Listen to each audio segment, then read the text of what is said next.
última clase de este bloque 3, que estamos con el judaísmo y hoy entramos ya de lleno, pleno en el cristianismo. Fijaos que tenemos solo una clase para explicar el cristianismo. Es verdad que venimos desde toda la historia de Israel. ¿Por qué hemos visto la historia de Israel? En el fondo, porque Israel es reconocido como son nuestros hermanos mayores en la fe. Esto, a partir del Concilio Vaticano II, ha quedado bastante claro y dicho, ¿no? San Juan Pablo II pues, también lo recalcó, nuestros hermanos mayores en la fe. Fijaos que el Concilio Vaticano II también está el documento en nuestra carta sobre la relación de la Iglesia con los judíos. Bueno, obviamente Cristo, Jesús era judío, la Virgen María era judía, los primeros apóstoles eran judíos, San Pablo era judío, o sea, la primera comunidad cristiana era judía. Entonces, como vimos en la última clase, también el Pesaj, la Pascua es la fuente de la Eucaristía, ¿no? Lo que nosotros celebramos en la Pascua, en nuestra Pascua, que hayáis tenido la oportunidad de vivir la vigilia pascual, pues os habrán sonado las lecturas del Génesis, de la creación, del Éxodo, de Abraham, ¿vale? Esas tres lecturas, Génesis, la creación, Abraham, el sacrificio de Isaac y el Éxodo, pues han sido clases que nosotros hemos tenido, ¿verdad? Que están recogidas en la vigilia pascual cristiana católica, ¿no? Que celebramos la semana pasada. Bien, este domingo. Entonces, partiendo de ahí, y recogiendo con ese esquema, aquí en el margen, esa idea para recordar el Génesis 1, ¿verdad? Esa creación que tenía que ser entendida en clave esponsal. ¿Os acordáis que era Dios lo que está haciendo era desplegar la 2 seconds de 28 de Caldón para tener un encuentro ahí con el hombre, ¿no?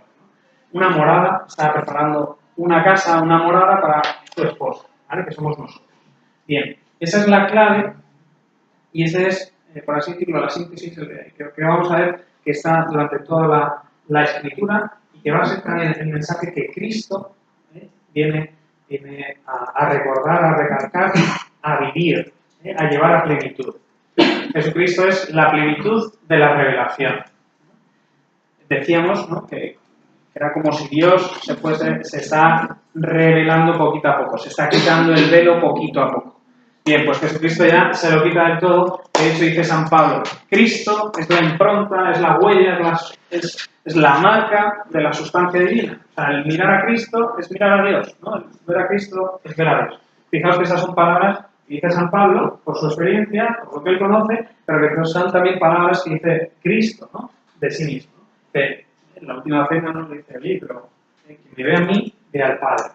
Bien, pues esto, vamos a recapitular con esa idea, ¿vale? Génesis 1, tal, nos habíamos movido un poquito por la historia de Israel, habíamos dejado al pueblo de Israel en esa liberación de Egipto, en esa salida de la esclavitud, ¿verdad? Habían pasado de la esclavitud a la libertad. Y esa era la fiesta, el Pesaj, ¿no? Esa fiesta de la primavera que iba a celebrar Israel. Por favor, dejadnos celebrar una fiesta de la primavera afuera, ¿no? ¿Os acordáis de la excusa que dice al faraón? Dice, dejadnos adorar a nuestro Dios fuera. La primera luna llena de primavera, que si fijáis todas las religiones, cuando hemos estudiado Mesopotamia, cuando hemos estudiado, ¿verdad?, el origen del año, de las estaciones, eran importantísimas. Pues nosotros también. Déjanos salir fuera de la ciudad y nosotros, el faraón dice que no. No. Y lo que va a hacer Dios va a ser rescatar, dice Israel, con brazo fuerte. Hoy estuvimos recordando todo ese Agadá de Pascua, viendo cómo lo celebraban los relatos del... ¿Os acordáis de todo el seder pascual, de lo que va apareciendo, ¿verdad? De ese mejunje del barro que recordaba Egipto, ¿verdad?, donde se mojan de las hierbas amargas, de esa amargura de la esclavitud, de ese pan ácimo sin levadura, sin vida, el pan de la prisa, de esa amargura va a actuar Dios y va a sacar Dios a ese pueblo de Israel. Bien. Después, en el Sinaí, recorriendo el desierto, Dios va a hacer una alianza firme ya con el pueblo. Dios había hecho una alianza, si os acordáis, con Abraham, esa alianza que se mantenía con Isaac, con Jacob, ¿vale? Y la va a hacer ahora con todo el pueblo. Estos son pues, lo que nosotros conocemos como los 10 mandamientos. Y dice, no son mandamientos, nosotros leemos bien la escritura, dice palabras de vida. Es decir, ¿quieres vivir bien? ¿Quieres vivir en plenitud? Ama a Dios. Sobre todas las cosas. Reconoce el Creador. Reconoce que el origen no eres tú. Que el origen es otro. Amarás a Dios sobre todas las cosas. Y luego tenemos tres mandamientos de esos 10 que hablan de Dios, ¿verdad?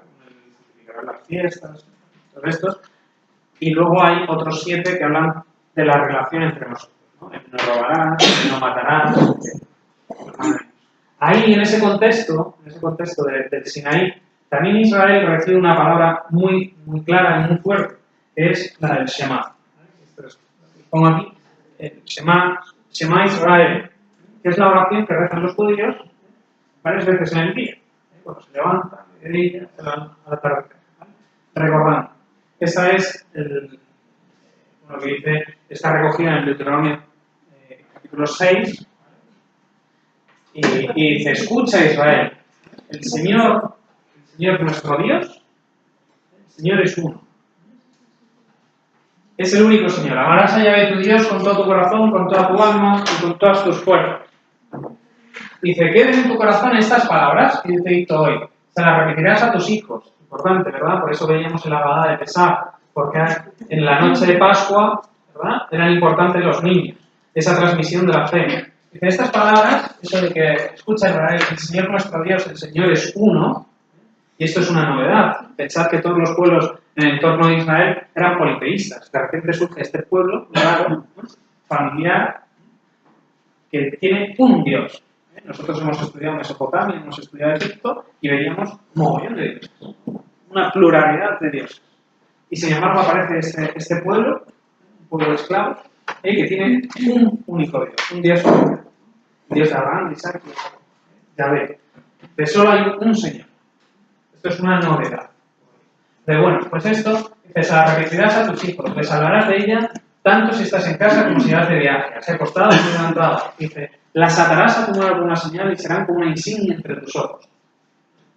Las escribirás en las jambas de tu casa y en tus puertas. Por eso veíamos también, como hay ese dibujillo, del judío, ¿verdad?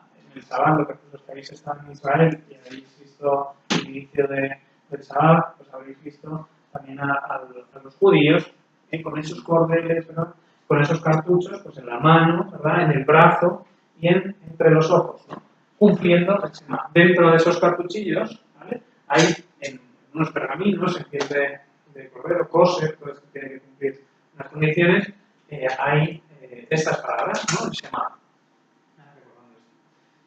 Es interesante, y es como el paraíso, fijaos, que las atarás a tu mano como una señal, las atarás a tu mano. Fijaos que Cristo en la cruz está viviendo este Shema, este amor de Dios, que Dios es uno, lo tiene atado, ¿no? En la cruz está atado con una insignia entre la corona de espinas, ¿verdad? La tiene ahí, entre sus ojos. Por eso es como el paralelismo, el Shema como Cristo no ha venido a abolir la ley, no, es que no respeta la verdad, sino a darle cumplimiento, ¿no?, sino a vivirla en plenitud, a darle significado profundo. Bien. Bueno, pues este Shema, fijaos que el mandamiento más importante para Israel es escucha Israel. Para Israel es importantísimo el oír, el escuchar, la atención. Escucha Israel. Fijaos que esto tiene que ver con un diálogo. La escucha tiene que ver siempre con un encuentro, con el otro. Partíamos de esa idea de Dios como el esposo. Yo con mi mujer Lucía, pues hablo. La llamo, y la veo, y dialogo. Es normal. Entonces, en nuestra relación es algo normal la escucha. En nuestra relación alumno-profesor es algo normal la escucha. Tanto vosotros en clase, me escucháis, como yo cuando escucho vuestras preguntas. En toda relación hay un diálogo, hay una escucha. Bien, Por eso digo que el Shema nos lleva y nos pone en relación. El pueblo de Israel mantiene una relación. Esto es interesante, si os sugiero que veáis una película muy curiosa, cómica, judía, se llama Ushpitzin, Huéspedes. Es una comedia que además nos sirve para introducirnos un poquito en el mundo judío. En un barrio ortodoxo, celebrando la fiesta del Sukkot, pues aparecen ahí dos huéspedes que se cuelan en casa de un matrimonio, pues una comedia, como os digo, pero que nos deja entrever esa relación que mantiene el pueblo de Israel, ese diálogo constante con Dios. De ¿por qué me pasa esto? Y una contestación siempre, ¿no? O sea, buscando todo lo que acontece, pues buscando esa relación en diálogo con Dios. Obviamente, para que haya esa voz, para que haya ese diálogo, tiene que haber la palabra. Veíamos en el Génesis 1 que era importantísimo, ¿verdad? Ese término de lavar, que significa palabra y significaba también acto. Lo veíamos en el Génesis 1, como decíamos, y dijo Dios, ¿no? Hágase la luz. Y veíamos que al instante la luz se hizo. De manera que para el pueblo de Israel, ese término lavar no solo era una palabra, sino era una palabra cumplida. No es una promesa ahí al aire, sino que era una promesa cumplida, realizada, un diálogo, realizado. Vamos a ir viendo, en la clase de hoy os voy a ir poniendo esos paralelos para que los vayáis asimilando. Vamos a ir entrando en Cristo, en el Nuevo Testamento. Antiguo Testamento, Nuevo Testamento. Si lavar era el término hebreo para palabra, en griego, que es el lenguaje del Nuevo Testamento, utilizamos el logos. El logos va a ser una palabra importantísima en el prólogo de San Juan. ¿Vale? En Juan 1, el Evangelio de San Juan, según empieza, en el principio, fijaos cómo empezaba el Génesis 1, cómo empezaba. En el principio todo era caos y oscuridad, ¿no? ¿Vale? En Juan 1, dice también, en el principio existía la palabra, ¿vale? El logos. ¿Vale? La mentalidad estaba el lavar, ¿vale? Estaba la palabra. No había sido pronunciada. Se pronunció y fue la luz. En el principio existía la palabra. Y la palabra estaba junto a Dios. Y dice, y la palabra era Dios. Fijaos qué profundo es esto, que el lavar, esa palabra y ese acto, claro, nuestra experiencia humana, ¿cuántas veces es de que damos la palabra y no hacemos, ¿no? Sin embargo, veíamos en el Génesis 12, ¿no? Con la historia de Abraham, sal de tu tierra y yo te daré una descendencia. Multiplicaré tu descendencia como las estrellas del mar, como la arena de la playa. Dios dice, Dios hace. ¿Vale? Eso lo vemos en la base, que para Dios dice y Dios hace. Dios promete, cumple lo que promete. Bien, en el principio existía la palabra y la palabra estaba junto a Dios y la palabra era Dios. Y continúa Juan. Dice, y la palabra, el logos, se hizo carne. Es decir, eso, que a nosotros nos parece ahí material, ¿no? La palabra. No, ha tomado sustancia. Esa relación esponsal, esto, la vamos a tener en vivo y en directo y tangible. Dice, y puso su morada entre nosotros. Es decir, que el cuentecito este que me estaba contando Fernando, de las 2 seconds, lo vamos a vivir. Y va a haber una persona que nos va a enseñar a vivir esto en plenitud. Y que esos anhelos que tú tienes en el corazón, que te iban diciendo, joder, qué bonita, ¿no? La clase de la creación, joder, oye, yo, el esposo, la esposa de Dios, la humanidad, qué bonito, ¿no? Y ahí se puede quedar ahí, qué bonito todo esto. No, es que va a venir ahora uno que te va a confirmar que eso, que a ti te parecía bonito, y que tú estás diciendo, joder, ojalá, ¿no? Ojalá yo viviese así, ¿no? Ojalá viviese como las cosas. Te va a decir y te va a confirmar entre ti, ¿vale? Puso su morada entre nosotros, que esto es real. Que tú estás llamado para eso. Por eso tus anhelos profundos del corazón responden y son verdaderos. Y Dios va a poner un testigo, que es el mismo. La palabra, esa palabra, esa palabra. Bien. Vamos a hacer una recapitulación un poquito histórica. Nos vamos a situar en el contexto. Habíamos dejado al pueblo de Israel en Egipto, ¿os acordáis? ¿No?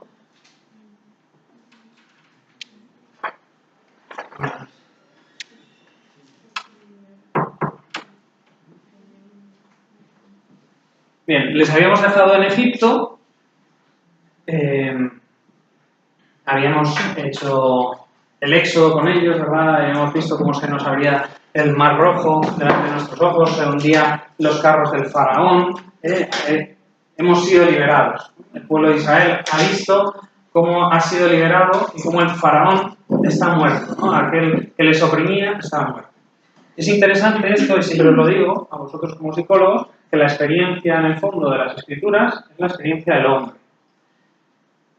Que el hombre, que la experiencia humana, siempre hablamos desde ese carácter fenomenológico de lo que nos acontece, el hombre vive también esas opresiones del faraón. Tú y yo vivimos también sometidos tantas veces por un faraón que nos esclaviza. Bueno, pues eso, de ese Egipto, pues ha rescatado Yahvé al pueblo de Israel. Entonces, que también hagáis una lectura ontológica, personal, individual. Bueno, vamos a ir ahondando en esto. Bien, de Egipto, después de la alianza del Sinaí, os he dicho, reciben esas 10 palabras de vida.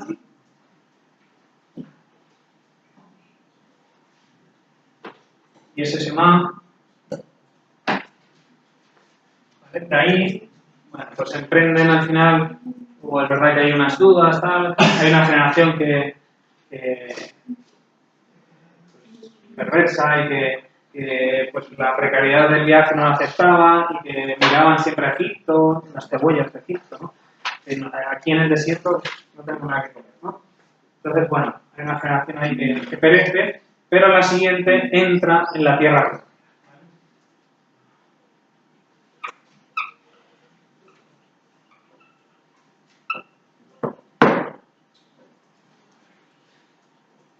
Interesante, porque podrían haber llegado antes, pero pues también Moisés manda ahí a un par de exploradores, ¿no? Para que vean la tierra prometida y vuelven y dicen que son gigantes, que están las personas que habitan lo que hoy sería la zona de Israel-Palestina, dicen que son enormes, pueden con nosotros somos aquí un pueblo hecho de esclavos y entonces desaniman también al pueblo.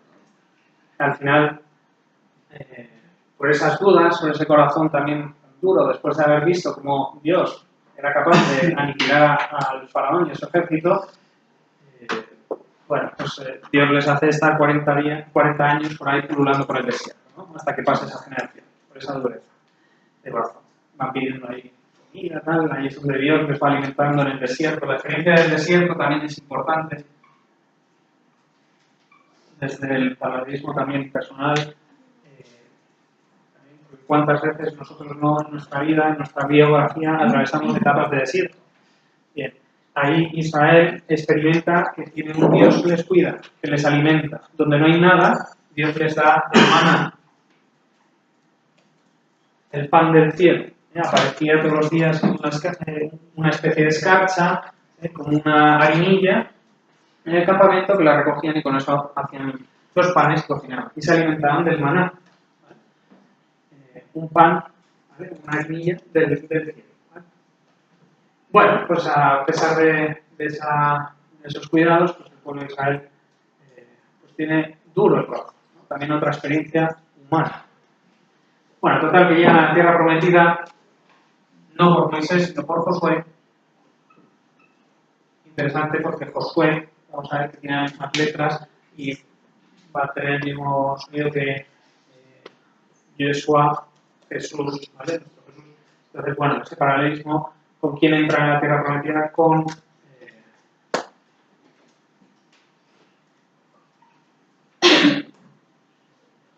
Josué. Con Josué comienzan esas batallas para conquistar esa tierra que estaba ocupada, claro. No penséis que aquí es cruzar el Jordán y ya me encuentro todo disponible. La conquista de la tierra prometida, que empiezan con Jericó, pues que cae, no sé si si sabéis la historia, pues dando unas vueltas a la ciudad, tocando las trompetas, destruyendo las murallas, con el pueblo de la conquista. Bueno, van viendo cómo Dios va acompañando en estas batallas también a ese pueblo. ¿Vale? Cómo Dios les va permitiendo derrotar a sus enemigos, a esas naciones, y se van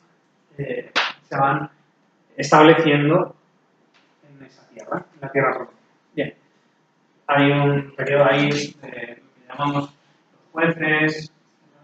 Nos suena la historia de Sansón, ¿no? Por ejemplo, poner así un personaje de Sansón, la fuerza de Sansón, que luchaba con los filisteos. Bueno, pues estamos en esa época, ¿no? Los jueces eran personas que eran encomendadas también un poquito de gobernar las distintas tribus, ¿no? El consejo de Israel. Esos jueces que vienen de esos 72, que Moisés, en un punto de Moisés se desborda con todo el pueblo y dice que necesita ayuda. Entonces, bueno, pues nombra ahí a 72 personas que les van a ayudar, precisamente para la burocracia, ¿no? Es el principio de la burocracia en Israel. Bien, de esos jueces, luego Israel dice, oye, pero es que nosotros no queremos ser un pueblo así raro, distinto. Esto es muy interesante. Un pueblo singular. Esto es un pueblo único. ¿Vale? Y claro, se ven raros. Los otros pueblos, ¿cómo se gobiernan? Con un rey. Y nosotros, pues nada, tenemos 72, los jueces, no sé qué. Queremos un rey. Israel pide a Dios un rey. Queremos un rey. Y entonces, ¿quién es el primer rey de Israel? ¿Quién es? Primer rey de Israel. ¿Quién? ¿David? No, este es el segundo. Saúl. Saúl.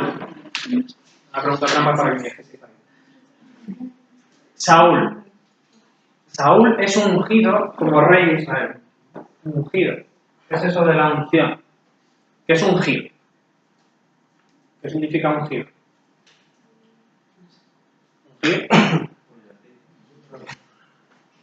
Eso es pegar. No, o sea, decía untar, ¿no? Untar, como untar. Bien, más o menos.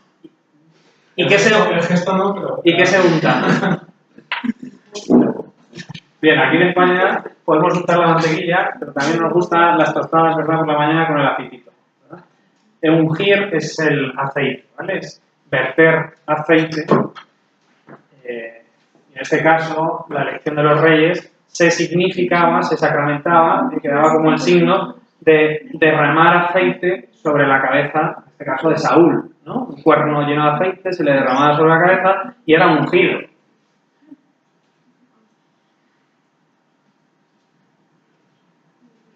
Ungido.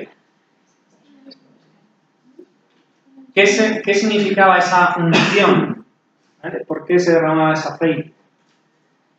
Era un signo también de elección, ¿no? La persona que era ungida era elegida. ¿Vale?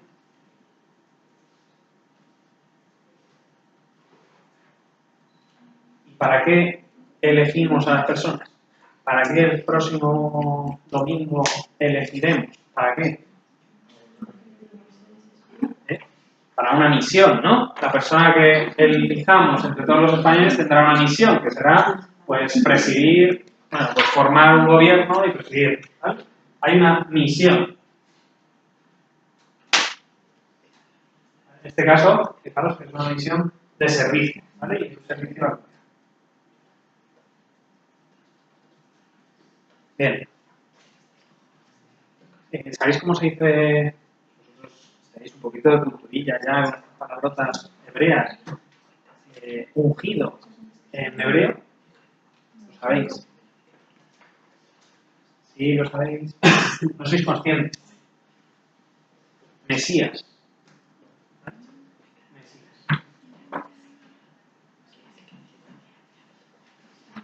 Y todavía conocéis más, pero no lo sabéis. Porque también sabéis cómo se dice en griego. ¿Cómo se dice ungido en griego?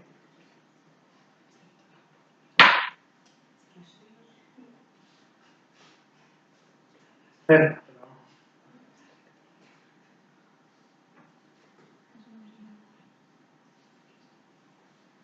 Cristo.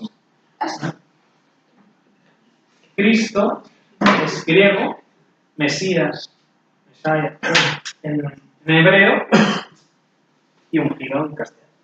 ¿Vale? Pero entender que tiene el contexto de esa elección para un servicio. Elegido para un servicio y para una misión. Bien, pues Saúl fue un rey pues muy bueno en principio de Israel, que además habló ciertas batallas y conquistas para Israel, pero llega un punto, no sé si lo sabéis, que Saúl, que había sido fiel a Dios, comete una infidelidad. No sé si sabéis que siempre que Israel conquistaba en estas batallas, conquistaba un enemigo, lo que hacía con el botín era... ¿Qué se hacía con un botín? ¿Coger y repartirlo? No. Israel cogía ese botín y lo quemaba. ¿Vale? Lo eliminaba. ¿Por qué? Porque no era una victoria suya. ¿Vale? Era una victoria de Dios. Dios iba con ellos y Dios era el que ganaba las victorias. Entonces, toda esa riqueza le pertenecía a Dios. Por así decirlo, no cogían nada. ¿Vale? Todas esas riquezas, por así decirlo, al templo. ¿Vale? Quemaban al templo y para... Bueno, al templo no, perdón. Tesoros religiosos. El templo todavía no está escrito. ¿Vale? Para Dios. Entonces se consagraba a lo que se llamaba consagrarlo al anatema. No sé si habéis escuchado esa expresión, anatema, ¿verdad? Que no se puede tocar. Anatema. Consagrar al anatema es que no es mío. ¿Vale? ¿Qué sucede? Pues claro, pues en una de esas batallas el ejército pues conquista un buen pueblo rico. Y entonces el ejército le dice a Saúl que sí, un poco. Saúl, pero tú sabes que nosotros nos esforzamos. Y sí, venga, un poquito. No todo, pero déjanos un poco. Y entonces Saúl cede en esa afectividad con su pueblo, con su ejército, deja su fidelidad a Dios, y por así decirlo, se vende por afectos a su pueblo y cede. Y entonces el pueblo se queda con parte de ese pueblo. A partir de ahí, pues hombre, Saúl pierde un poquito de gracia y el profeta Samuel, cargado por Dios, va a buscar otro rey, que le dice es muy interesante el ver esa elección del segundo rey de Israel. Ya sabéis quién es, como lo dije antes, que es el rey David. Pero David, ¿quién era? En la tribu de Benjamín, ¿os acordáis quién era Benjamín? El pequeño, ¿verdad? El más pequeño, la tribu más pequeña, en la casa de Jesé, de los más pequeños. El último de los hijos de Jesé, que de hecho cuando llega Samuel a buscar, porque Dios le dice a Samuel, vete a buscar la tribu de Benjamín en la casa de Jesé, búscame úngeme al nuevo rey de Israel, ¿no? Entonces, claro, Samuel se va ahí, pero no sabe quién es. Entonces van pasando los hijos de... Bueno, llega Jesé, no es Jesé, sus hijos, tal... No, ahí han pasado todos, pero... Y dice Samuel, dice, oye, ¿no hay ningún otro? Bueno, tenemos al pequeño por ahí que está cuidando del rebaño. Bueno, pues hasta que no venga, este debería ser cierto enclenque, ¿no? Mientras los otros deberían ser robustos, fuertes, tal, pues David, pues un pastorcillo, rubio además, vale. Total, que le unge. David, rey de Israel. Y este rey sí que es un rey, que dice la Escritura, según el corazón de Dios. Y es interesante leer esto, porque cuando uno va pasando páginas y escucha un poquito la historia de David, se da cuenta que David, santo, pues no era. De hecho, hay un pasaje muy conocido, el adulterio de David, que no solo es adulterio, sino que es asesinato. Pero interesante eso, es un hombre según el corazón de Dios. Y Dios elige a este hombre, ¿no? Al último, ¿vale? de esa casa, David. Esta va a ser, para los judíos, va a ser la fundación del Estado de Israel. Con David, Israel empieza a tener un esplendor grande. David, bueno, pues todos es conocido también esa campaña, ¿no? Contra el filisteo Goliat, ¿verdad? Que ha sido representada tantas veces en la historia del arte, David y Goliat. David se propone con esa intimidad también con el Señor construir un templo a Dios. David es el que establece, afianza a Jerusalén como la ciudad de Israel, como la capital de Israel, y ahí pretende construir un templo. Y dice Dios, no debes enterar. Porque hasta entonces la presencia de Dios era una tienda. Dice, no es posible, David dice, no es posible que yo viva en un palacio y Dios ahí, el arca de la alianza, ¿verdad? Que lleva el arca, ¿sabéis lo que se guardaba en el arca de la alianza? Indiana Jones, ¿suena? El arca de la alianza que tenía dentro, las tablas de los 10 mandamientos, tenía la vara de Moisés y tenía una porción de maná. Más cosillas interesantes. El arca de la alianza. Bien, pues ese arca de la alianza, que era también signo de la presencia de Dios, estaba en una tienda de campaña. Y decía, no es posible, ¿no? Que yo viva en un palacio, me voy a construir un templo, ¿no? Y dice Dios, no, esto no va de templo, no va de piedras. Interesante esto, Dios no habita en piedras. Lo que ha sucedido en Notre Dame es un drama del arte. Ya está. Con el sentido religioso, digo, que se destruyan las piedras es un drama artístico, cultural, pero no religioso. ¿Vale? O sea, Dios no está confinado en 4 paredes.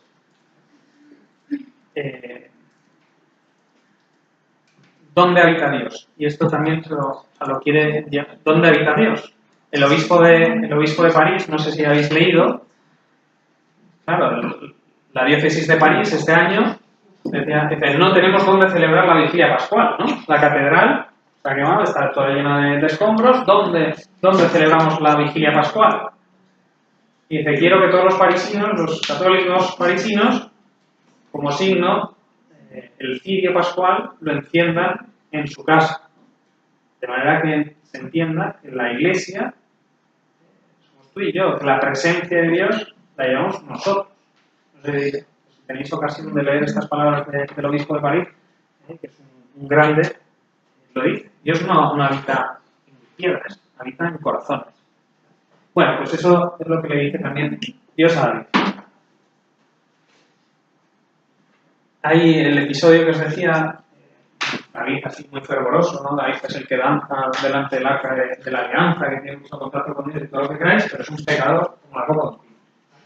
Es el suceso de David siendo rey de Israel, teniendo todo, un día después de comer, sale a la terraza, ve ahí a una mujer que se está bañando desde la azotea de su casa, ve a una mujer, se encapricha de ella, la hace llamar a palacio, se acuesta con ella, era la mujer de Urías, militar de su ejército, y entonces esa mujer luego queda embarazada, y él, para ocultar todo esto, hace llamar al militar del ejército, le hace venir, le dice que muchísimas gracias por su servicio, que debería estar ya cansado, que se acueste con su mujer, que seguro que se lo merece, tal, reposo.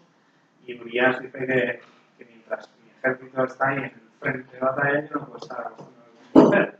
Entonces, no duerme con su mujer, no se acuesta con su mujer. Entonces, claro, eso llega a oídos de David, y dice, pues a ver ahora cómo cubro yo esto, ¿no? Porque se va a notar. Entonces manda a los generales de su ejército que pongan a Urías, militar, en primera línea de batalla, donde el ataque sea más fiero y que cuando está el enemigo, que le dejen un poquito solo, ¿no? De manera que así sucede, le dejan ahí a Urías en el frente, más solo que la una, y muere. O sea que David, además de adúltero, es un asesino. Esto se lo dice el profeta Natán, va a palacio y le dice, oye, no sabes lo que ha ocurrido en tu reino. Y dice, ¿qué ha pasado? Dice, pues mira, que había un pobrecillo ahí que tenía una corderilla y le llegó un vecino suyo que además tenía una multitud de reses y de ganado, y a este vecino le llegaba una visita y por no sacrificar nada de su ganado se fue a este pobrecillo y le cogió la carnecilla y la sacrificó, vamos, sacrificó para darle de comer a su visita. Entonces, David dice, ¿dónde está ese hombre que me lo carga? ¿No? Le dice el profeta Natán, ese hombre eres tú.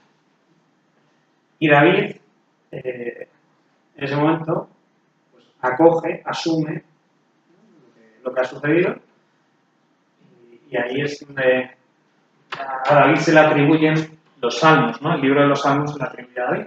Y ahí en ese contexto, de esa historia, se fija el Salmo 50, ¿no? El miserere, misericordia, Dios mío, por tu bondad, por tu inmensa compasión, borra mi culpa, lava de todo mi corazón y tú limpia mi pecado. Pues yo reconozco mi culpa, tengo presente mi... ¿Por qué os introduzco esto? Para que veáis que en la historia de Israel es una historia existencial del hombre, donde nos podemos reconocer todos. Es importantísimo para vosotros como psicólogos. La Sagrada Escritura podría ser un manual del hombre. ¿Os acordáis que Alejandro os decía en la biblioterapia, verdad, que los libros, lo veíamos con René Girard también, que los clásicos al final son los que conocen los relatos, conocen al hombre? Bueno, pues en la Biblia está ahí contada la experiencia de todo hombre, ¿no? En esas páginas está lo que nos está sucediendo a ti y a mí ahora, ayer, mañana. ¿Vale? Está en nuestra vida, está ahí, en las escrituras.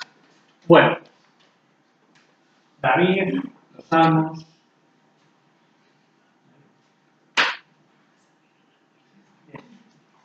Al final ese hijo de Betsabé, que ha concebido con David, muere. David hace luto, dicen que ha muerto, pues ya se acabó.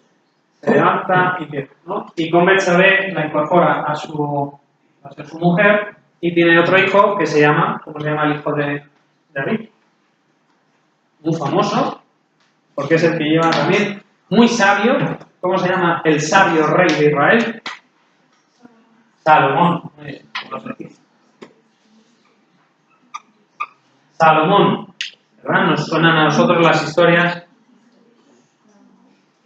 la sabiduría de Salomón, una decisión salomónica. ¿Os acordáis? Esos pasajes, bueno, que vienen ahí de la Escritura. Como Salomón discierne sobre quién es la madre verdadera de ese muchacho, ¿no? Y dice, bueno, pues partámoslo con la mitad. Entonces hay una de las dos mujeres que está diciendo, no. Dice, bueno, pues esa es la madre verdadera, ¿no? La otra decía, sí, lo partan. Entonces, bueno, pues es la sabiduría. Decía que el Espíritu de Dios inculcó esa sabiduría. Muy interesante. Esta es la zona sapiencial. Si antes teníamos la histórica, esto sería lo sapiencial. Vemos un esplendor de Israel enorme, ¿vale? Que llega a la reina de Saba, ¿no? Israel, claro, influye ya en muchísimos países del entorno. Es un esplendor. Pero comienza, ¿vale? David, más o menos, estamos en torno al año 1000 antes de Cristo. Año 1000 antes de Cristo, Salomón, pero poco a poco empieza a surgir todo ese éxito, empieza a sufrirlo Israel. Y va viviendo una experiencia que es pues, la de perder su identidad y empezar a compararse y a querer lo de los pueblos vecinos.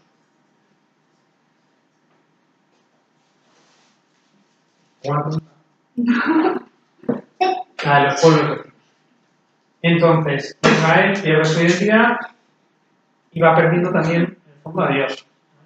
De todo ese esplendor, pues va dejando de lado el aspecto religioso, cuando es propiamente su identidad. ¿Vale? Eso es lo que os he puesto por ahí. Hasta que llega un momento en el que la situación de Israel es muy débil, y entonces Israel geográficamente, pues entiendo que lo tenéis ubicado,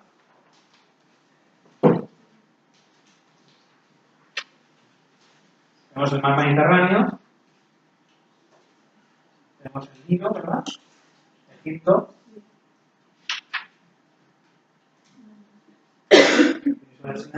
Israel, y aquí tenemos a Siria.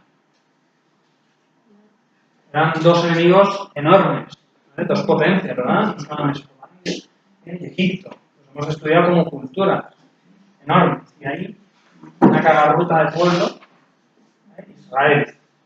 Entonces Israel va a vivir tensiones. Israel se va a dividir. El reino del norte van a ser Israel, el reino del sur, Judá. ¿Vale? Fijaos, va perdiendo, se va secularizando, va perdiendo su identidad de pueblo de Dios, de pueblo elegido, va perdiendo esa relación con Dios y surgen las divisiones. ¿Qué sucede si yo dejo de hablar con mi mujer? Si dejo de hablar un día, bueno, no sé, pues mal. Una semana, fatal. Un mes, horrible. Es que ya al final llevamos vidas paralelas, ¿no? Pues eso le va a suceder.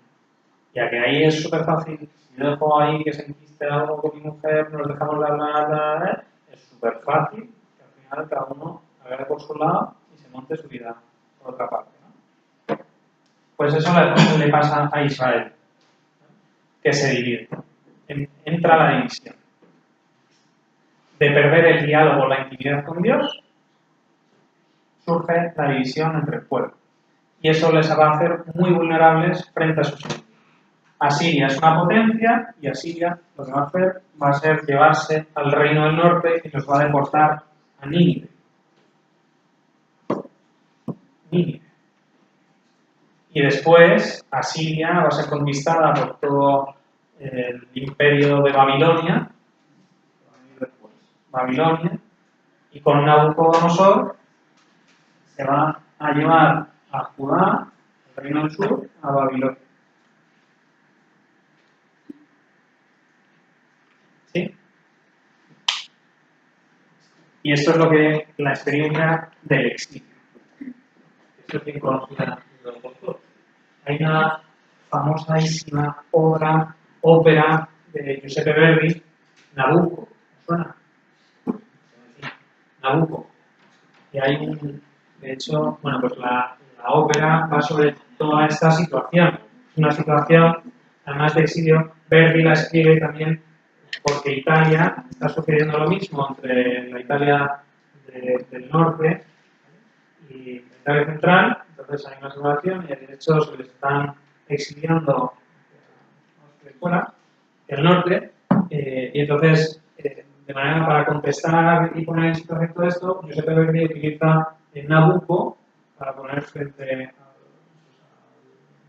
pueblo italiano lo que está sucediendo. No sé si sabéis, pero Italia es la que un poquito. La unificación de Italia es relativamente reciente. Os pongo, si queréis, un fragmento de esa ópera de Nabucco, un área súper famosa, el coro de los esclavos. ¿Os suena? El coro de los esclavos. Las alas doradas vuelan, la música se vuelve.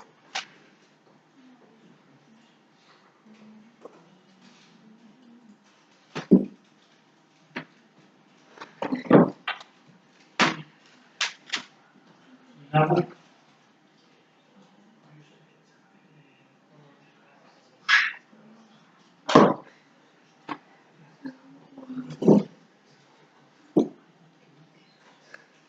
Si os suena, va pensiero.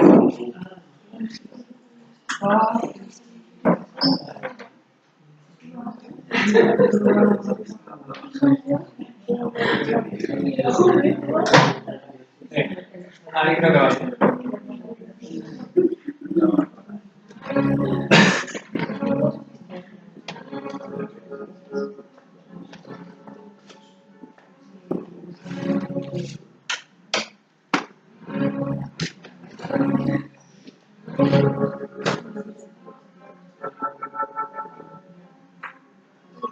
¿Suena o no? Estos acordes. Esto en el fondo, los esclavos van a cantar de otra forma. El Salmo 137.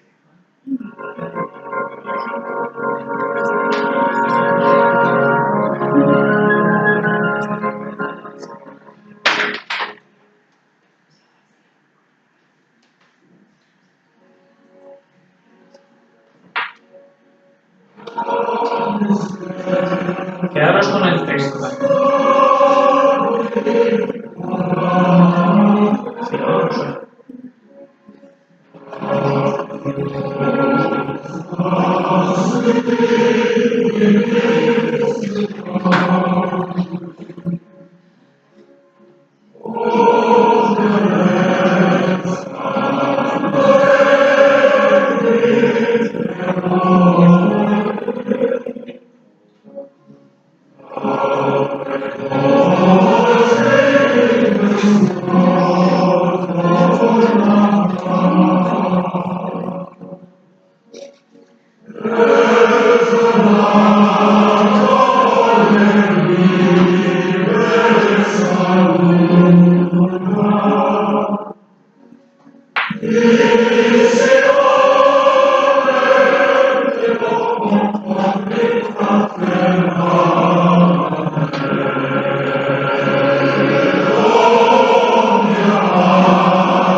Bien.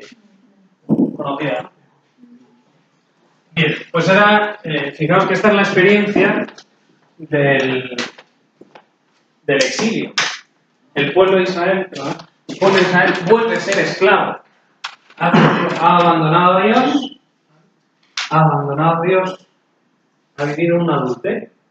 Si Dios, Dios nuestro esposo, quiere una relación con nosotros, este pueblo se ha ido pues, con los dioses de Egipto, con los dioses de Asiria, ¿no? Sobre todo Asiria. Aquí de repente se empiezan los Baales, los altares de Baal se hacen presentes en Israel. De ahí, pues, pues de esa división, son deportados a Babilonia, a Nabucodonosor. El pueblo de Israel ha sido infiel, adúltero. Eso surgen los profetas en el exilio. Los profetas surgen en el exilio con esa exhortación a volver a ese amor. Israel, tú eres el pueblo de Dios. Israel, vuelve a tu esposo. tenemos textos magníficos pues, del profeta Oseas, Amós, Sofonías, Isaías, Jeremías. Todos estos profetas están alentando al pueblo a volver a esa fidelidad esponsal con su Dios. Eso, y además también anuncian la llegada de un Mesías que va a restaurar Israel. Antes os he dicho que David no construyó el templo, lo construyó Salomón. El primer templo de Israel lo construyó Salomón. Ha venido a Siria y se ha cargado ese templo. ¿Vale? Israel ha quedado devastado. Veíais ahí en una de las frases, es un lamento, ¿no? Están cantando el Salmo 137. ¿Vale? Eso que hemos dicho antes de los salmos del rey David, pues se recopilaron, están los libros sapienciales en el exilio, precisamente para recuperar la esencia de Israel. Dice, ¿cómo cantar en tierra extranjera un canto a la alegría de alabanza cuando nosotros estamos viviendo ese esclavos? Fijaos que esta es la experiencia de Israel en Egipto, en el exilio, podemos pensar en las expulsiones que han tenido tantas veces en los países de Europa, en el último holocausto, ¿verdad? En los campos de concentración. O sea, eso es para que entréis también en una experiencia íntima y profunda del hombre. Pero vuelvo a ver que aquí en la escritura hay muchísima psicología. Es una fuente de psicología muy profunda. Más que psicología. Entonces, esos profetas anuncian esa restauración de Israel, que va a tiene que ser de dos formas. Una, política. Entonces, pues, una restauración política, y entonces es verdad que Israel, bueno, hay un momento en el que accede a Siria, perdona y devuelve a Israel, y entonces vuelven a Israel, hay una reconstrucción del templo, hay una reconstrucción de la ciudad, pero sigue teniendo una mentalidad y influencias, luego van a venir influencias helenísticas, ¿no? Los griegos también están por ahí. Entonces, de hecho, pues en Jerusalén pues también había un gimnasio, había unas termas, algo así que era ajeno a todo lo que era la mentalidad judía, hebrea. Y luego, sobre todo, pues hay problemas ahí en las dinastías. O sea, que esa restauración política, pues, de todo, ¿no? Si vamos a ir viendo que esto se van sucediendo dinastías, luego ya los romanos, ¿verdad? El conflicto también con esa región de Palestina. Palestina daba más problemas a los romanos que a Asterio Bello. Esa región era ingobernable. De hecho, también eso nos ayuda a poner en contexto a Pilato, ¿no? Pilato estaba ahí y estaba en las últimas, ¿no? En el momento de Jesús, estaba habiendo revueltas, cada 2 por 3, y Pilato ya estaba advertido que la próxima revuelta y entonces era ingobernable Palestina. Cortaban las tramas y todo. ¿Vale? Y luego, sobre todo, los profetas lo que sí que anuncian es esa restauración religiosa. Una restauración religiosa que va a venir de los pobres, de los humildes, de los sencillos, de los anahuim, ¿vale? Eso lo recalca también Sofonías muy claro. Los pobres, un resto de Israel que ha permanecido fiel. En ese resto de Israel que ha permanecido fiel al Señor, que ha mantenido las costumbres, que ha mantenido por las fiestas, que ha mantenido esa relación esponsal con el Señor. Los anahuim, que son los pobres de espíritu, los humildes, los sencillos, los últimos de Israel. Bien, y en ese contexto os pongo aquí, os saco tres extractos del profeta Isaías, los capítulos 42, 49 y 53, que son los cantos que se llaman los cantos del siervo de Yahvé. ¿Vale? Hay 4, os he puesto 3. Cantos Isaías, el profeta Isaías, los cantos del siervo de Yahvé. Aparece una figura, se profetiza una figura. Y es un siervo, un ungido, un elegido, ese Mesías, ¿no?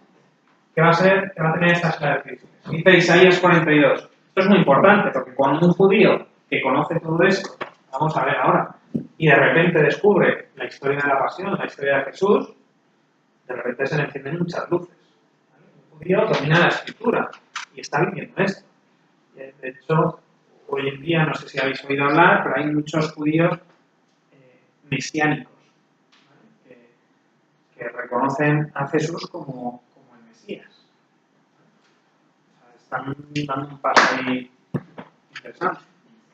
¿Por qué? Porque vais a ver estas profecías. Isaías 43 dice: he aquí mi siervo, a quien yo sostengo, mi elegido, en quien mi alma se complace. He puesto mi espíritu sobre él. Bien.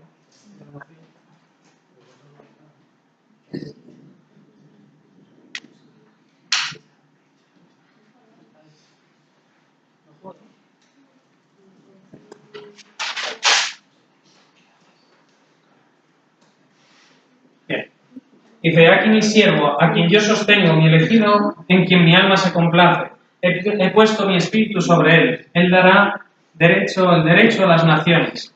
No gritará, no hablará recio, ni hará oír su voz en las plazas. No romperá la caña cascada, ni apagará la mecha que extingue. Bien, vemos que este siervo es un siervo manso, no es una mansedumbre. Él va a proponer, va a exponer. Esto lo reconocemos también en Cristo. De repente va a aparecer ahí en Cristo, con ese espíritu que para todas las naciones, que no va a gritar, va a ir haciendo el bien. Dice en los evangelios que Jesús pasó haciendo el bien. Dice: no hablará recio. Jesús propone, es verdad que dice verdades, las pone ahí, pero siempre te deja a ti la libertad de acordarlas o no, ¿no? Es muy interesante los encuentros que va teniendo Jesús y cómo le seguían. Dice: no va a romper, no viene, no romperá la caña cascada. Aquello que está frágil, en lugar de cargárselo todo, ¿no? Él viene a recomponer. No viene con violencia, viene con mansedumbre. De Jesús, en el Evangelio dice: venid y aprended de mí, que soy manso y humilde de corazón, y hallaréis descanso.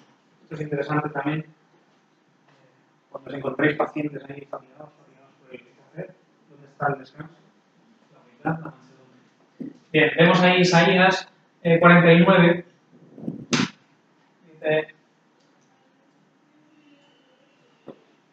Dice: oídme, islas. Escuchad, islas lejanas. Prestad atención. Atended, pueblos lejanos. Yahvé me llamó desde el seno materno. Desde las entrañas de mi madre me llamó por mi nombre. Dice: yo te he puesto para luz de las gentes, para llevar mi salvación hasta los confines de la tierra. Otra de las características de este siervo es que es un siervo para todos. ¿Vale? No es exclusivo para Israel, sino que este mensaje, esta salvación, la trae para todos. Universal. Y luego, por último, dice Isaías 53, fijaos que esto, al judío que luego conoce después la pasión, claro, fijaos, pensad en todos los que presenciaron la pasión de Cristo. Pues obviamente ahí le resonaba este Isaías 53. Despreciado, marginado, hombre doliente y enfermizo, como de taparse el rostro por no verlo, despreciado, un don nadie. Eran nuestras dolencias las que él llevaba y nuestros dolores los que soportaba. Fue oprimido y se humilló y no abrió la boca. Como un cordero al degüello era llevado, y como oveja que ante los que la trasquilan está muda, tampoco él abrió la boca. Bueno, el canto continúa, Los podéis, son extractos, pero los podéis ir viendo. Estas profecías de este siervo, estas características, en el fondo esto es un siervo manso que propone, universal para todos, y aquí sufriendo. Esto, si os acordáis, lo conectamos un poquito. Vamos a hacer un repaso ¿os acordáis de la dinámica afectiva? ¿Os acordáis de cómo nos enamorábamos? ¿Sí? ¿Cómo empezamos? ¿Cómo me enamoraba? De repente yo estaba en la biblioteca, empezaba por ahí fulanita, aparece Lucía, y entonces, ¿cómo llamamos a eso? Ese primer movimiento, la atracción, ¿no?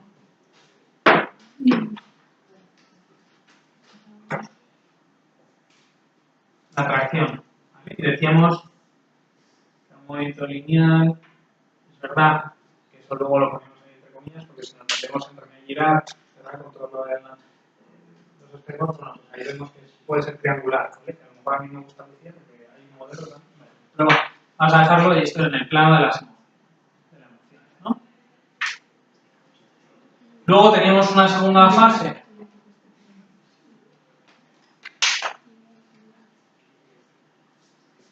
que se llama conformación, que estaba dividida en dos partes, ¿no?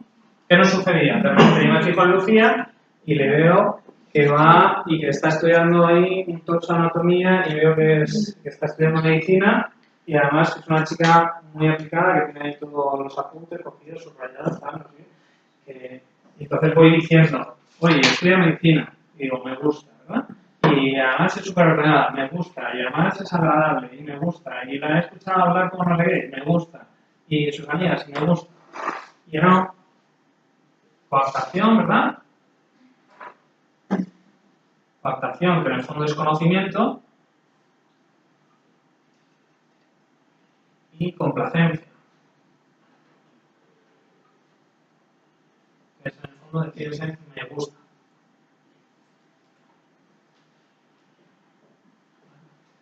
Aquí sí que vemos, esto decíamos que era circular, ¿no? Es un movimiento repetitivo, donde además va siendo intenso, ¿no? En la medida que yo voy buscando, me gusta, voy buscando, voy conociendo y me gusta, voy conociendo y me gusta, esto se hace muy intenso. Entonces ya al final el sentimiento. Decíamos que aquí ya interviene lo que es el cerebro humano, la razón. Por aquí ya tengo que conocer. Hasta aquí estamos en el plano de esto, pues un animal pues también, ¿no? Se puede sentir atraído por el olor, por lo que queráis. A partir de aquí, ya, el sentimiento ya es algo humano porque estoy conociendo y además estoy diciendo que me gusta, que es bueno para mí. ¿Os acordáis del tercer punto que sucedía después? Se va a dar el encuentro y vamos generando la experiencia, ¿sabéis? Una experiencia que yo vivo en presente, pero que poco a poco, ¿verdad?, va haciendo una historia. Un pasado que yo guardo en memoria. Y poco a poco en mí, esa historia, con esa memoria, con toda esta conformación, me va lanzando hacia un proyecto, ¿no?, un futuro, que lo hago con mi imaginación. Aquí hablábamos, ¿verdad?, de tener todas las bombillas bien encendidas, los ojos bien abiertos, para que no se nos colase aquí ningún error. Estuvimos hablando, ¿verdad?, del caso de los dramáticos que se nos cuelan porque no hay, a lo mejor no hay una razón bien iluminada, o a lo mejor esto pues, ha ido excusando las cosas, ¿no? O la experiencia se ha malinterpretado. Y llegamos al último punto, ¿verdad?, que era una exposición, que es una proposición, que es la promesa.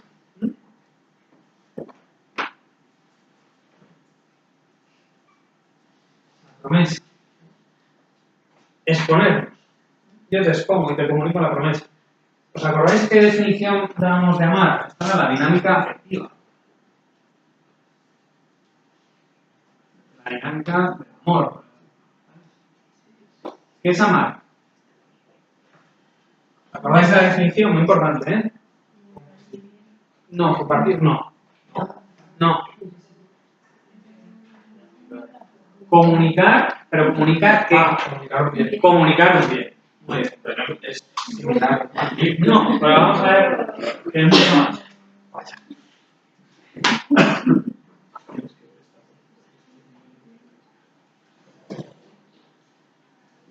Hablábamos, ¿verdad?, que había bienes materiales y bienes espirituales, ¿os acordáis?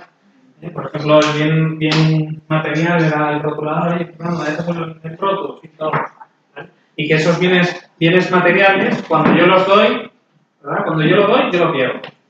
Fíjate, compartir. ¿Qué significa compartir? Compartir me sirve para los bienes materiales. Yo lo comparto. Y yo te puedo dar a ti una parte. Yo me quedo con otra parte. Pero la parte que te he dado no la tengo yo. ¿Vale? Los bienes materiales pasa esto. Y os ponía de ejemplo. Un bien espiritual, por ejemplo, la clase, ¿no? Esta clase, esta La asignatura, pues, las explicaciones estas, es un bien espiritual. ¿Dónde está? No lo puedo coger, ¿no? Pero es un bien. Lo reconozco como un bien. Me construye, ¿no? Y además me ayuda a tener distintas visiones. Bien. Formas de entender al hombre. Fantástico. Pero yo no lo comparto. En el sentido de que yo no lo parto y yo te doy y yo me quedo con una parte y tú con otra. No. Por eso la comunicación es más amplia. En este sentido. Entonces, yo el bien espiritual, yo lo doy, te lo doy entero. Esta clase te la he dado. Te la he dado. ¿Vale? Y entonces, y tú te la quedas y yo me la quedo. ¿Vale? No es que cuando yo te la dé, pues yo me olvido de la clase. No. Te la quedas. Los bienes espirituales permanecen. Bien. ¿Cuál era la promesa en la fase 4 que generábamos? ¿Cuál era la promesa? ¿Qué ha sucedido? Después de que yo he visto a Lucía entrar en la biblioteca, me ha traído. He visto que es una chica guapa, que me gusta, que es inteligente, que me gusta, que además es dulce, que me gusta, que me tratas bien, me gusta. Hemos ido generando una experiencia. Me he ido en autobús, eso, hasta Tres Cantos, cuando yo vivo en Cienfuegos. Vale. He ido procurando ahí una experiencia. Hemos ido generando una historia, un pasado. Me acuerdo de muchas cosas. Esto empezó en mayo y ahora estamos ya en abril del año siguiente. Hay un proyecto a futuro. Yo me lanzo la imaginación. Y a un punto en el que ¿qué? La promesa que es, te quiero. ¿Pero qué significa te quiero? ¿Qué significa te quiero? Claro, a nosotros te quiero es muy fuerte. O sea, en realidad habría que decir te amo. Lo que pasa es que como somos muy cobardes, ¿qué significa te amo? Te quiero comunicar un bien. Nosotros nos quedamos eso, te quiero, lo acaba la frase, te quiero comunicar un bien. ¿Y cuál es el bien? ¿Cuál es el bien que yo te quiero comunicar? Esto es muy interesante, muy importante que lo entendáis. ¿Cuál es el bien que yo quiero comunicar a mi mujer? Tú. Yo. Yo me he reconocido como un bien para mi mujer. ¿Vale? He reconocido un bien a mi mujer, a mí, y yo me quiero comunicar como un bien para ella. ¿Entendéis esto? Total. Y entonces ahí es donde me expongo. Y digo, cariño, o Lucía, te quiero. Pero acabo la frase porque ya he estudiado diversidad humana y cultural, sé lo que significa, porque ya pongo todas las letras. Pero te quiero comunicar un bien que soy yo. Eso es lo que significa. Y entonces, y le hago la pregunta, ¿y tú? ¿Vale? Y ahí era cuando hablábamos de la grandeza del amor que es, que requiere de la libertad del otro. Es fantástico, fantástico. O sea, genial, menos mal que somos libres. Si no, estaría como pobre Lucía, ¿no? Condenada a vivir conmigo toda la vida. No, me ha elegido. Es fantástico. Libremente ha dicho sí. ¿Vale? En la libertad. Claro, ¿qué sucede? Que esa libertad nos asusta, porque la libertad da la opción a que el otro me diga, no, tú para mí no eres un bien. Entonces ahí era donde hablábamos de la vulnerabilidad. ¿Verdad? La vulnerabilidad.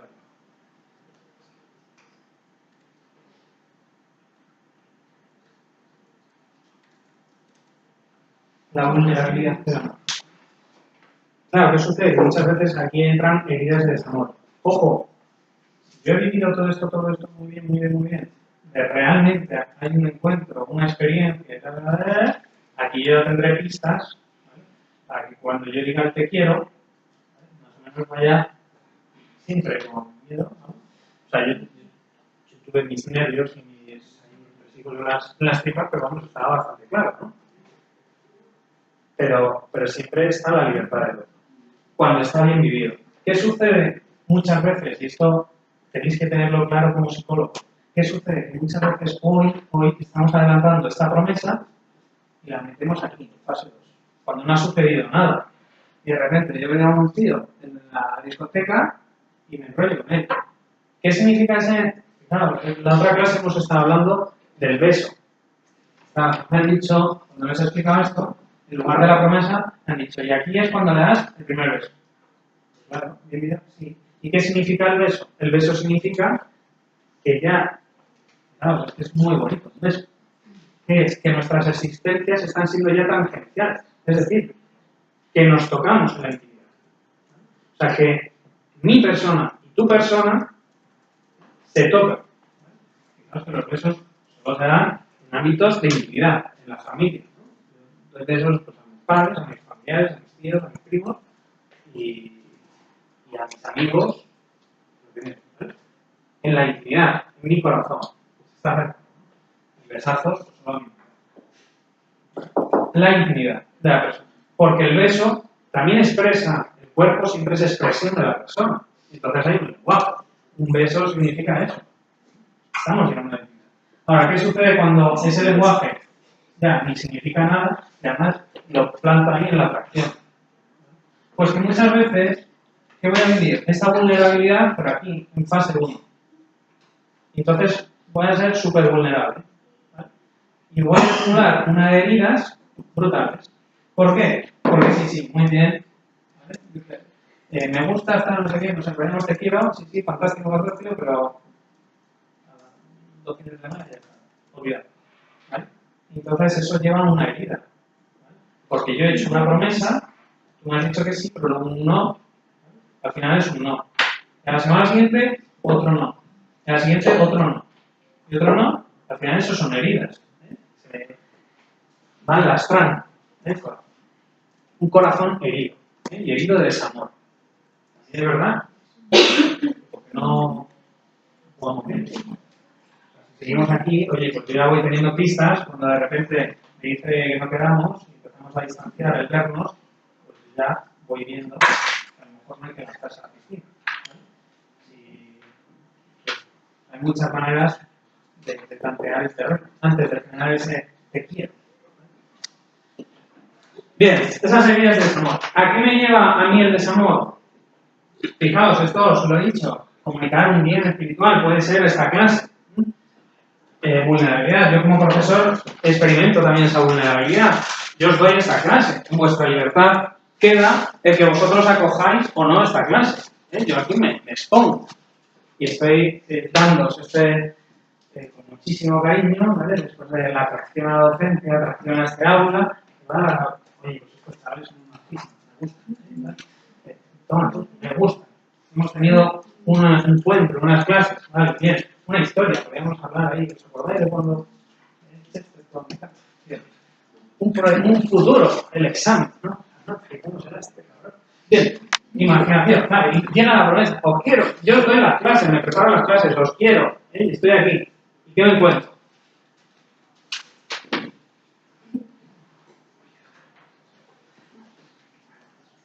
Vale, eso es mi vulnerabilidad como docente, ¿no? Las distracciones, lo estoy poniendo para que lo entendáis. Mi vulnerabilidad como docente.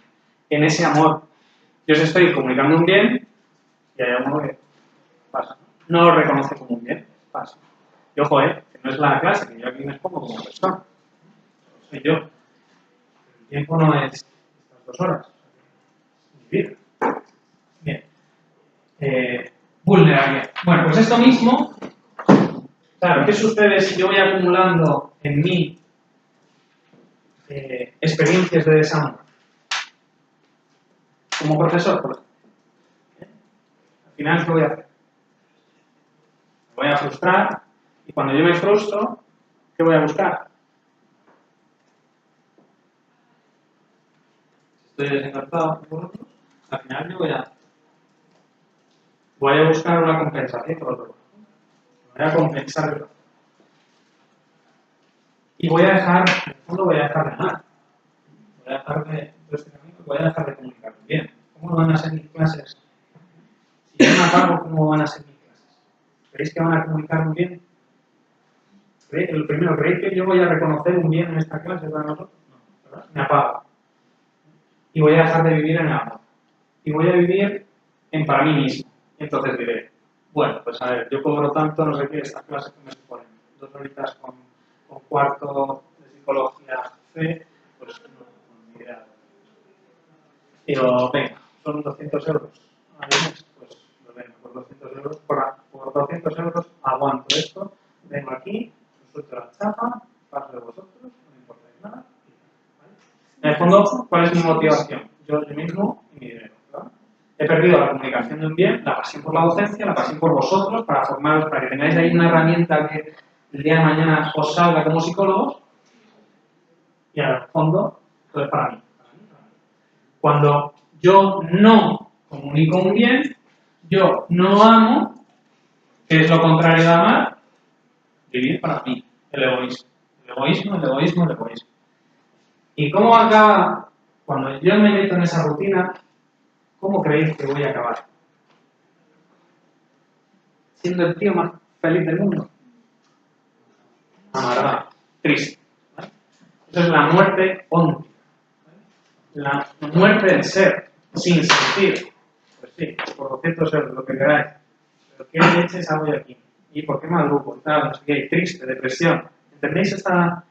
Ojo, que todo esto os afecta a vosotros mucho en vuestro futuro. Bien, pues una buena noticia.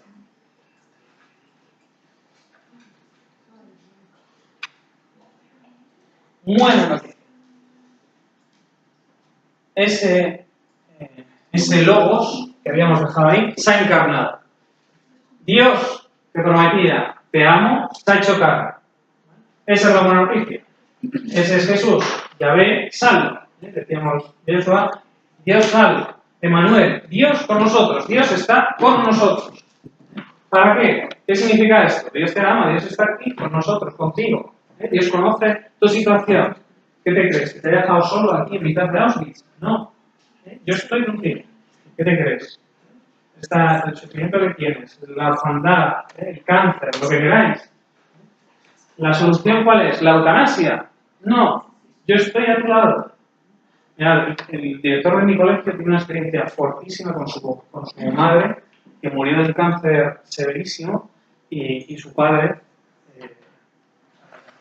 estuvieron muchísimo tiempo en el hospital. Y su padre decía, todo el tiempo que estaba a su lado, no lo cambio por nada, ¿no? Por nada. O sea, prefiero todo ese tiempo a que no esté. Su ausencia, en la muerte, me pesa más que todo el tiempo que yo estaba y estuvo años al lado en la cama. No, yo estoy contigo. ¿Vale? Este mensaje es muy fuerte. Dios está con nosotros. O sea, el estar. Fijaos que esto tiene la presencia del otro. O sea, fijaos que yo os traigo aquí la presencia de mi mujer. Vosotros no la conocéis, pero yo la traigo, porque yo la llevo. Lucía está conmigo. ¿Vale? Para que veáis lo que implica ese amor. Dios está con nosotros. Fijaos que esto es lo que se ha manifestado a los hombres. Ha habido dos epifanías, ¿no? Que hablamos en el tiempo de Navidad, pues vemos la epifanía de los Reyes Magos, ¿verdad? Los sabios de Oriente, de eso, gente culta, rica, extranjera, ¿vale? Pagana. Y luego también una teofanía, una manifestación, una epifanía a los pastores, ¿no? Ese ángel que se aparece a la gente sencilla, a la pobre Israel, ¿verdad? A esos judíos. ¿Por qué esas dos manifestaciones? Porque este mensaje, esta buena noticia, es universal, es para todos. O sea, Dios está con nosotros. Para todos, sentido universal. Eso es el Evangelio. El Evangelio, ángelos, el ángel es el enviado, el ángelo es la noticia, es buena noticia. ¿Vale? La buena noticia, ¿cuál es? Que Dios salva y que Dios está con nosotros. Que Dios te ama. ¿Vale? Y que Dios tiene poder para salvarte. ¿Para salvarte de qué? Pues precisamente de esa tristeza, de esa amargura, de ese sufrimiento profundo, de la muerte óntica del ser. De la tristeza. De que tú vivas esclavo. ¿De qué? De ti mismo. ¿Vale? Esto es a lo que ha venido Jesucristo. No ha venido otra cosa. Esto es la muerte. ¿Vale? La muerte óntica del ser. Pues el que yo en el fondo viva esclavo de mí mismo y además, pues eso, me enfoque en el éxito profesional, en el posicionamiento, en el ocio. Mi vida sea todo ocio. ¿No sabéis? Yo sé, tengo experiencias, la de gente que vive desconectada de la vida real, conectada a un puñetero ordenador móvil y que vive un vacío existencial brutal. Bueno, pues de ahí, de esa muerte, Japón, que vosotros os vais a forrar. Como psicólogos os vais a forrar. El mundo tiene esa enfermedad, ¿vale? esa muerte. De verdad que está fatal. Os vais a forrar si lo hacéis bien y tenéis un poquito de luz. ¿Vale? Y lo enfocaréis. De esa muerte del ser, de esa tristeza, del sinsentido, el para qué, el ministerio de la soledad en Inglaterra. El ministerio de la soledad. ¿Qué significa una persona sola? Una persona sola no puede amar. ¿A quién? No hay nadie. Bueno. Bien. ¿Qué sucede? Esa muerte del ser. Bueno, pues yo soy un ser contingente. Que en el fondo, ¿dónde me voy a apoyar? Pues eso, si mis clases son una mierda, empiezan a ser una mierda, me frustro, tal, por 200 euros, al final, pues sí, pues en mi éxito profesional, pero ¿vale? En el ocio, pues sí, empezaré a viajar y, no sé, pensar, al final, abusar de dónde voy a buscar mi refugio, de dónde viene el alcoholismo, de dónde vienen las drogas, cómo empieza todo eso. Los afectos, el medir afectos. Hoy hay una enfermedad del like. O sea, la ansiedad que crea el like, el doble tic de WhatsApp. Eso es enfermizo. No, lo digo de verdad. Eso es una esclavitud. Al final uno vive esclavo de que me conteste, de que me guste, de que yo aparezca, de que me etiquete, de que me... En el fondo, ¿dónde está mi ser? ¿Quién me da el ser? Fijaos que nosotros somos mendigos de nuestro ser. Estamos esperando que el otro nos diga que existo. Cuando precisamente esa es la buena noticia. La buena noticia es que Dios te ama. Dios te dice que existes. Que es bueno que existes.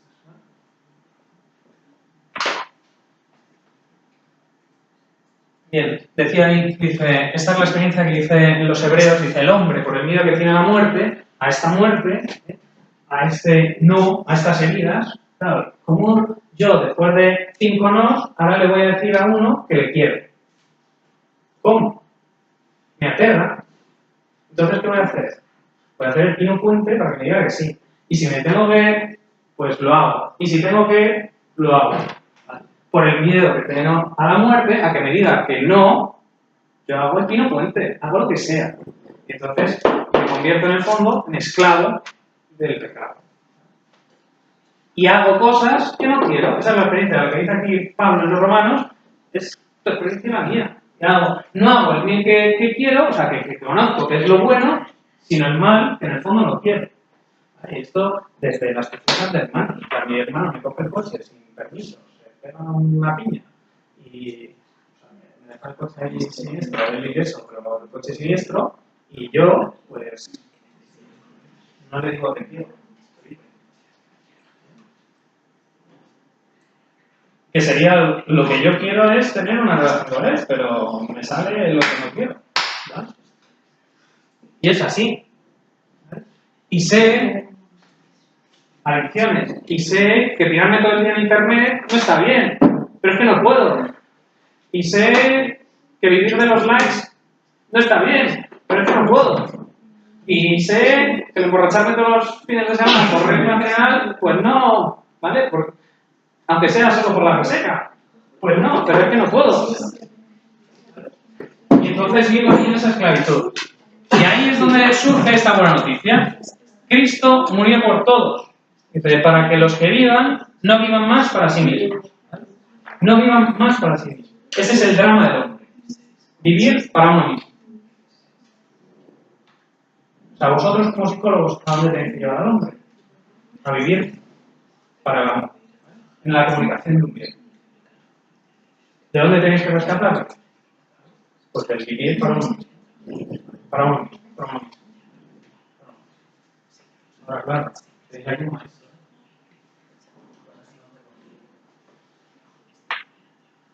Son luces.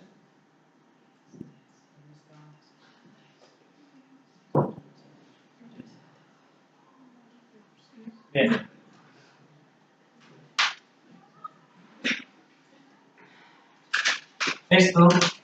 Este pasar de esa muerte a regenerar esa vida en el hombre, es en el fondo el misterio pascual. Esto es lo que ha celebrado Israel en el Pesaj, es lo que celebra el cristiano en la Pascua. ¿Vale? Ese salir de la esclavitud de Egipto a la libertad de la tierra prometida, en el fondo es es pasar también de la esclavitud del pecado a la libertad de vivir en el amor y en el perdón. Fijaos el perdón. El perdón, alguno puede hacer una tesis sobre eso. ¿Vale? Un paso de la muerte a la vida. Eso es la resurrección. O sea, este hombre que muere, es sepultado, resucita, vuelve a la vida. ¿Para qué? Para decirte a ti que en el fondo de esta vulnerabilidad del que creían que no se acaba el mundo. ¿Vale? Que de esa muerte se sale, se vive, que hay esperanza. El mundo necesita esperanza, vive triste. Ese es el misterio pascual. Mientras que en Israel, pues con ese Moisés en el monte Sinaí, con los 100 mandamientos, Jesús revela todo esto en el monte Calvario, en la cruz. Hay una alianza en el Antiguo Testamento. En el Nuevo Testamento está este misterio pascual. ¿Vale? Hay unos testigos, esos 12 apóstoles. Igual que en Israel estaban las 12 tribus de Israel y estaba esa asamblea del Cajal en torno a Cristo y a estas palabras, a este mensaje, surge la Iglesia, la asamblea, con esas bienaventuranzas. Joder, que te cuenten esto seduce.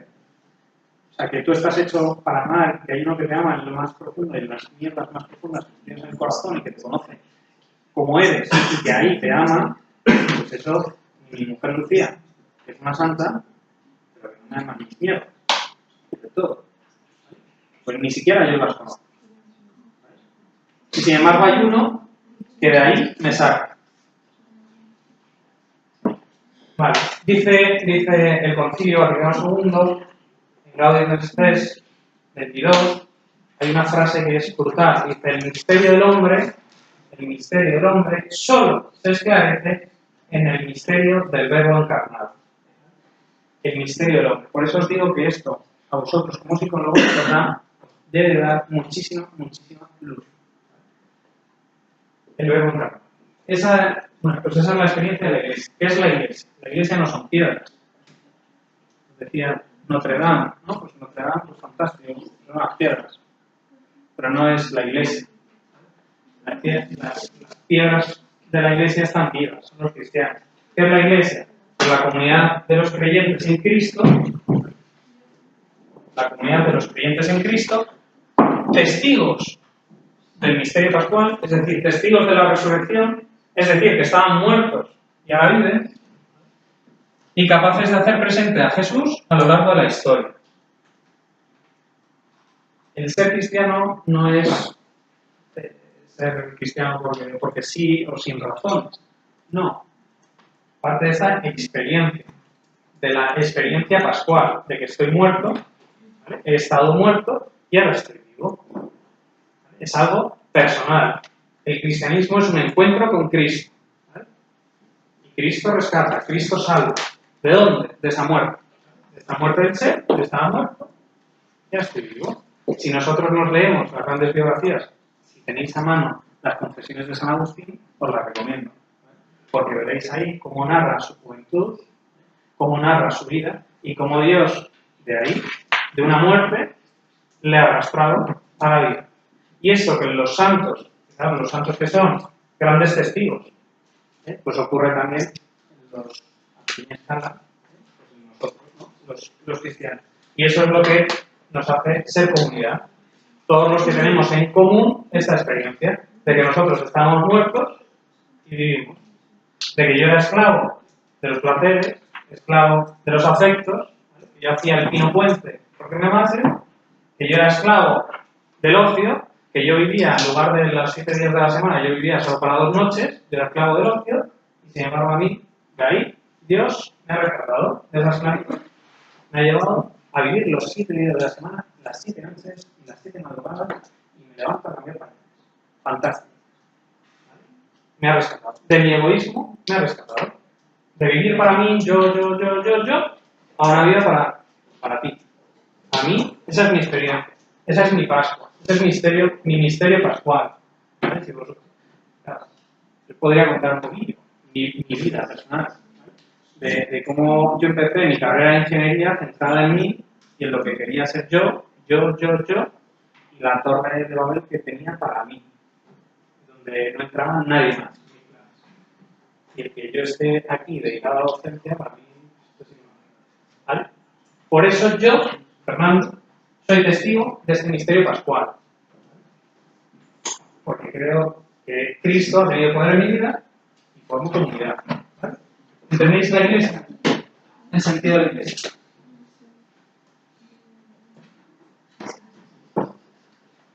Bien, decía ahí, hacer presente, dice Jesús, ¿no? En el Evangelio, dice, donde 2 o 3 estén presentes en mi nombre, ahí estoy yo.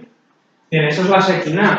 Lo que aparecía en el Antiguo Testamento se hacía presente la Shekinah de Dios, la presencia de Dios. Decía que en la nube, ¿no? En la tienda, entraba Moisés, estaba la presencia del Señor, ¿no? Y salía con un rostro radiante.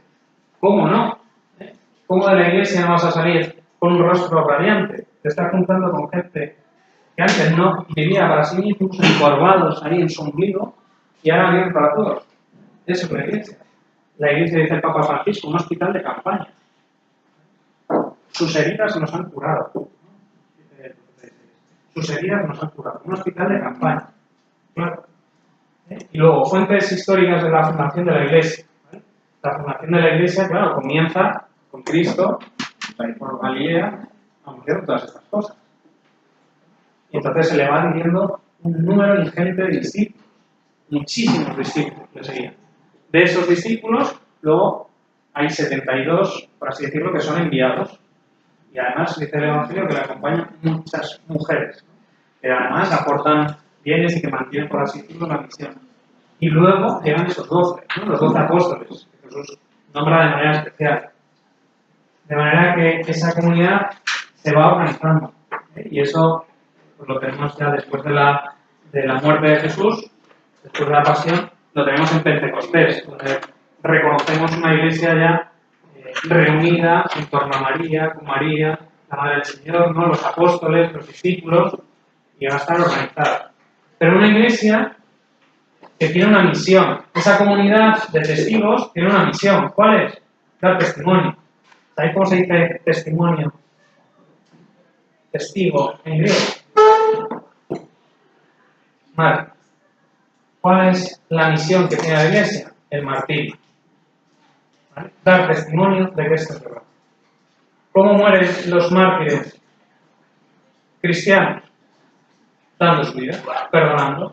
De hecho, para que se establezca que es mártir, tiene que haber si se tiene que certificar que se perdona. Perdonando, amando, diciendo, oye, con mi vida. El testimonio. La misión que tiene la iglesia es ser testigo de este misterio pascual. ¿Por qué? Porque el mundo se muere. Porque hay otro ahí que lo necesita.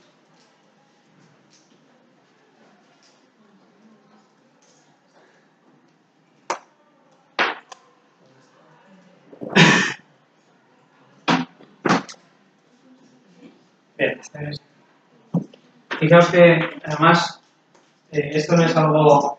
Dice, bueno, esto surgió después del Nuevo Testamento, Pentecostés, tal, se fusionaron las. No. Jesús también establece, ¿no? A Pedro, dice, tú eres Pedro, tú eres piedra, ¿no? Pedro, y sobre esta piedra edificaré mi iglesia, mi asamblea. O sea que sí que hay una intención de Cristo por la iglesia, que tiene esa misión, ir y hacer discípulos, bautizándolos, ¿no? Bautizándolos en el nombre del Padre, del Hijo y del Espíritu Santo. Pero yo estoy con vosotros todos los días hasta el fin del mundo. Fijaos que esta es la misión de la iglesia, bautizar. Pero ahora pensamos, esto es proselitismo, esto es. No. ¿Qué es bautizar? ¿Qué es el bautismo? El bautismo es precisamente esto. La experiencia de pasar de la muerte a la vida. De descender, ¿sabéis cómo eran las pilas bautismales antes de. A partir del siglo IV, por ejemplo, cuando el Imperio Romano se convierte, las pilas bautismales son unas piscinas, unos escalones, unos peldaños. Entonces, el que va a ser bautizado desciende, ¿vale? Aquí hay una piedra negra, interesante, piedra negra, deja a su hombre viejo, el hombre egoísta, y renace con Cristo a una vida nueva. Esto es de la muerte a la vida, esto es el misterio pascual. Esto la vigilia pascual era el momento idóneo para el bautismo. De hecho, no sé, los que hayáis vivido en este sábado o domingo la vigilia de Pascua, pues habréis visto que hay una parte en la que incluso se bendice el agua o, si habéis tenido la suerte, había bautismo. ¿Por qué? Porque claramente es para bautizar. La cuaresma, que era la preparación, el tiempo de preparación de estos catecúmenos adultos para el bautismo. Eso es la iglesia, ¿vale? El bautismo. Por eso no es bautizar ahí como, venga, conviértete. No. Animar al otro a que tenga esa experiencia. De que de esa muerte, de esa tristeza, se puede salir. ¿Vale? Hay uno. ¿Cómo? Con el amor. Por eso, fijaos, vuestros corazones también hacían chivitas cuando yo al principio os explicaba el Génesis 1 como un esposo que espera a su esposa. ¿Por qué? Porque en el fondo hay ese deseo. Y esto responde al anhelo del corazón. Ese bautismo va a ser un sacramento, que es un signo eficaz de la gracia. A través del bautismo, pues nosotros vamos a recibir esa filiación divina, esa relación con Dios. Lo vamos a confirmar, la confirmación. Lo vamos a celebrar con exultación en la Eucaristía, en acción de gracias. Estos son los 3 sacramentos de iniciación cristiana. El bautismo, la confirmación y la Eucaristía. La vigilia pascual en el siglo IV, esto se celebraba todos en uno. ¿Vale? El que era bautizado se confirmaba y recibía por primera vez el cuerpo de Cristo. Era la puerta de Cristo.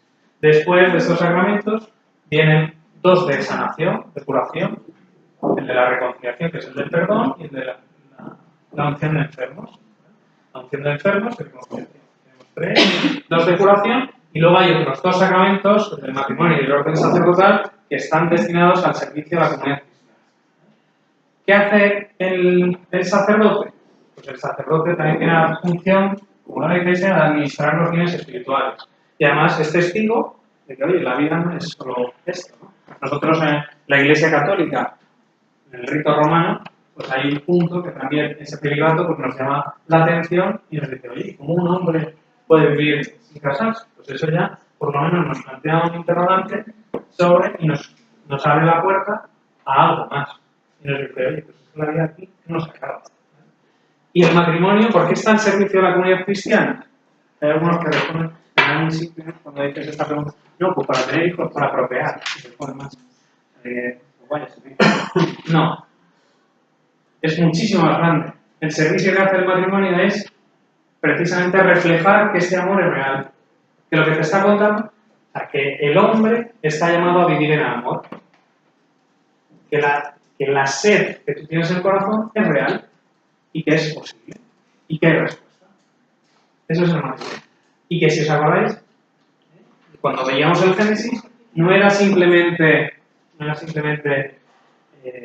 Lucía y yo quiero a Lucía y tal, pero esa comunión me llama a mí porque yo estoy llamado, ¿os acordáis a Adán y Eva? A ser Dios con Dios, a insertarme en el misterio de la Trinidad, de la comunión trinitaria. O sea, yo estoy llamado a vivir en Dios. Y eso comienzo a vivirlo con Lucía. Aprendo a vivirlo con Lucía. Ya Lucía, pues cuando yo me muera, ella se muera, pues pasará, pero yo he aprendido eso para vivirlo después. ¿Vale? Tanto el sacerdocio como la vida matrimonial son llamados a una vida enorme, de plenitud en el amor, que es la plenitud en la comunión con Dios. A mí Lucía me está enseñando ahora, pero no es nada para lo que estoy llamando.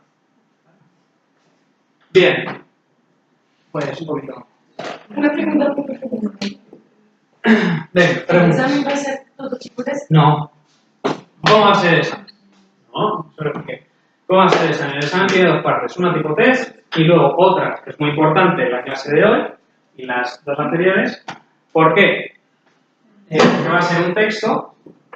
En ese texto, el primer puntito lo regalo porque va a ser resumir el texto, por lo cual eso es sencillito. Cualquiera que sepa leer y tal, sacar las ideas, pues lo vamos a ver. En lo segundo, esas ideas os voy a pedir que las relacionéis con, pues que las extraigáis y que las comentéis con algo del temario puntual. Y tercero, que hagáis una exposición de estas partes, ¿vale? Del bloque 3, judaísmo cristianismo. ¿Vale? Que como veis, claro, nuestra experiencia, como digo, es una familia, ¿verdad? El vivir fraternalmente la relación con los judíos. Yo os invito también a que el que quiera descubrir el cristianismo se acerque también a descubrir el judaísmo. Y muchísimas gracias y que ha sido un placer.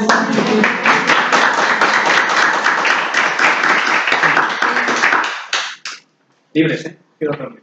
Bien. Antes, cuando estabas hablando de la